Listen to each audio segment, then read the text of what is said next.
hariho abagabo babiri b'inshuti, umwe yitwa Ngiyobijya undi yitwa Cyemezo. Umunsi umwe bari batumiwe mu bukwe bw'umukire wo mu mujyi wa Muhanga. Bagezeyo basanga abagabo bamwe baje bambaye amakositime meza ahenze ndetse abandi bambaye amashenete n'amasaha ya woro. Ngiyobijya ahita akubita Cyemezo ku rutugu aramubwira ati kinywanyi, wabonye Mafiyeri ko yaje yambaye isaha ihenze cyane ya zahabu? Ese kositime yambaye yo wayibonye? Ndaza kumubaza aho yabiguriye, nanjye njye mbituramo abantu bajye bavuga ko nanjye ndenze. Cyemezo aramuseka cyane avuga buhoro, ariko wari uzi ko kositime nk'iriya n'isaha bihenze cyane ndetse n'imodoka yajemo bihagaze miliyoni 12? Njye rero amafaranga nk'ariya yose nayaguramo ikibanza, ibyo nkazabigura mu nyungu. Iyo bigera aramureba aratangara ati ikibanza? Ubu se ikibanza wakirimbana? Ikibanza cyaguha ijambo mu bagabo cyangwa uzajya ugitahana uko? Abari aho bose baraseka cyane. Cyemezo aramwenyura ntiyagira icyo amusubiza. Hashize imyaka 5, Ngiyobijya yarakiyambariye neza rwose atsapa akajya mu birori, ndetse abantu bose bakamukura ingofero kuko yari ameze neza agaragara neza. Ariko iyo asangiraga n'abagabo bo mu kabari, iyo bamaraga guhembuka baramucyuriraga bati sha, nubwo wambaye neza ariko rimbwa dore nta gusirimu kurimo, amafaranga unywera hano mu kabari wakabaye ugura inzu yo kubamo. Cyemezo we yari amaze kubaka inzu mu kibanza cye yari yaraguze, ndetse asigaranye n'igice kimwe cyo kubakamo igipangu cyo gukodesha. Umunsi umwe Ngiyobijya rero asura inshuti yiwe Cyemezo. Ageze ku irembo areba inzu nziza, imodoka iparitse mu gipangu, aravuga ati ese sha, ibi byose wabigezeho ute? Cyemezo aramwenyura ati wibuka wa munsi twari mu bukwe? Ngiyobijya araseka yitsa umutima ati yego ndawibuka. Cyemezo ati wowe wahisemo ikintu cyatumaga abantu bakureba, nahisemo ikintu kizahindura ubuzima bwanjye. Bari aho bose baraseka cyane, ariko Ngiyobijya arangije aravuga ati muntu wanjye, niba hari ikintu nicuza si amafaranga nakoresheje, ni icyemezo nafashe urya munsi. Nshuti yanjye, hari igihe abantu birukira ibintu birengerana byemeza abantu babareba, bakibagirwa ibintu byubaka ejo hazaza habo n'imiryango yabo.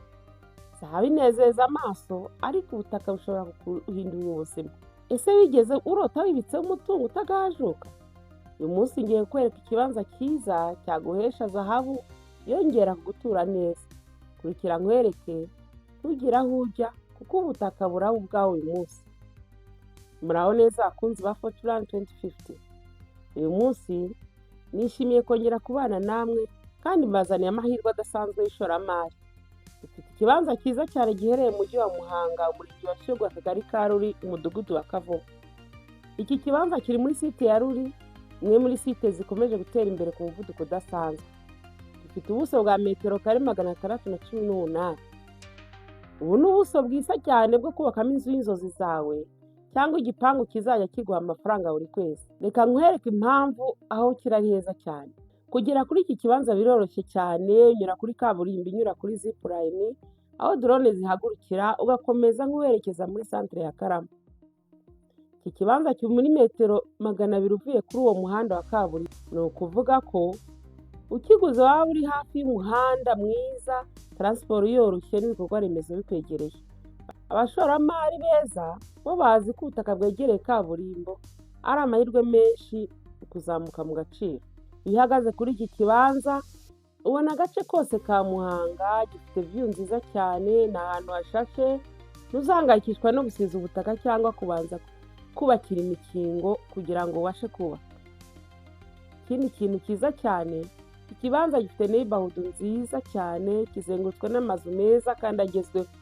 Uguze hano hantu wawuguze ahantu hizewe kandi hafite ejo hazaza. Hari ikintu abantu benshi batitaho, ariko abashoramari b'inararibonye bo bakireba mbere. Iki kibanza gifite access ebyiri kuko gikora ku muhanda utambitse ndetse no ku muhanda umanuka. Bivuze ko ushobora kukigabanyamo mu buryo bworoshye kuko gifite ubuso bwavamo ibipangu 2 byujuje mezire. Ushobora kubaka igipangu gifite irembo ryo ku muhanda umwe. Ibi bivuze ko ushobora kugabanya ubutaka mu buryo bworoshye kuko iki kibanza gifite ubuso bwavamwo ibibanza bibiri byujuje mesure.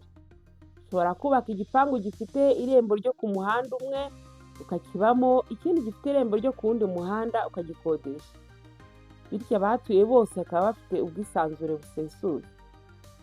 Ubutaka bufite access ebyiri, agaciro kabwo karushaho kuzamuka. Reka nkwibutse ikintu kimwe mpora mvuga. Imana yakoze ubutaka rimwe gusa. Nta ruganda na rumwe rukora ubutaka bushya. Abaturage bariyongera, imijyi irakura, ariko ubutaka bwo ntibwiyongera. Niyo mpamvu ibibanza byiza nk'ibi bigenda birushaho guhenda uko imyaka ishira indi igataha. Reka turebe icyo uguze uyu munsi.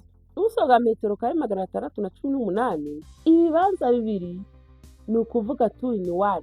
Ahantu hashashe, view nziza, neighborhood nziza, access ebyiri, metero 200 uvuye kuri kaburimbo inyura kuri zipline. Noneho reka nkwibwira ikintu gitangaje. Iki kibanza kiragurishwa kuri miliyoni 12 gusa. Yego, miliyoni 12 gusa. Mu myaka mike iri imbere ushobora kuzareba inyuma ukavuga uti iyo nza kukigura kikiri kuri miliyoni 12 gusa. None dore kigeze kuri 20. Hari abantu bazareba iyi video bakavuga bati reka mbanze ntekereze. Nyuma ya make bazagaruka babaze bati ese cya kibanza kera cyahari? Akenshi igisubizo kiba ari kimwe, cyaragurishijwe.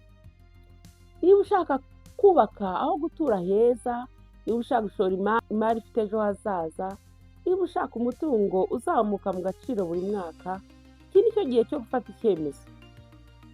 Niba iyi video hari kigufashije, kanda like, share, comment, kora subscribe kuri Fortran 2050. Wibuke kandi gukanda ukazogera kugira ngo utazacikwa n'andi mahirwe nk'aya. The Fortran 2050, your gateway to smart investment solutions. Tangira kare, tekereza kure, shora mu butaka.